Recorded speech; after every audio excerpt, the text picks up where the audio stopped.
at present is a nation ageing. With this brings an increase in the number of illnesses people are living with. These include heart disease, diabetes, arthritis and cancer. My name is Eva Flahavan and my subject, cancer pharmacoepidemiology, is the study of the uses and effects of medicines in a population. It combines pharmacology, the study of drugs, with epidemiology, the study of diseases. The disease I'm studying is prostate cancer. Prostate cancer affects older men, and in 2008 Ireland had the highest incidence rate of prostate cancer in Europe. It is currently the most commonly diagnosed cancer in Irish men and the second most common cause of cancer death. As our population ages, we can expect prostate cancer to place a greater burden on our health services. Furthermore, the state expenditure on medication is rising. Recent statistics show that approximately 70% of people aged 50 years and over are regularly taking medication. I'm examining the effects of medication that men take on a regular basis may have on their survival with prostate cancer. The medicines I'm looking at are firstly digoxin, which comes from digitalis purpurea or foxglove and has been used for hundreds of years to treat heart conditions.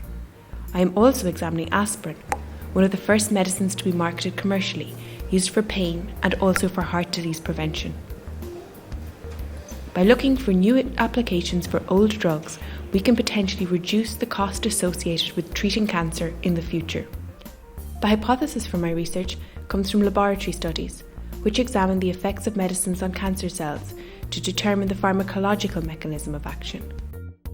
Other research has reported both digoxin and aspirin to be associated with reduced risk of prostate cancer.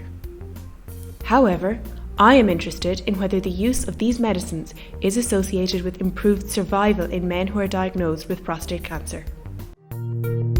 Data from the National Cancer Registry identifies the new cases of prostate cancer. The medication records of these cancer patients have been anonymously linked in the database. I identify the men who are taking digoxin or aspirin and the men who are not. I then compare the survival time of the men who are taking the medication to those who aren't, to assess whether there is a link between taking the medicine and survival. My training as a pharmacist has enabled me to contribute to this area of research. I can examine at what dose of medication the associations with survival are strongest.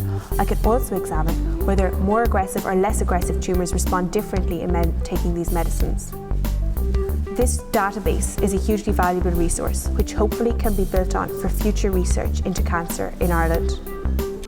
In particular, I would like to acknowledge the Irish Cancer Society who have funded my research.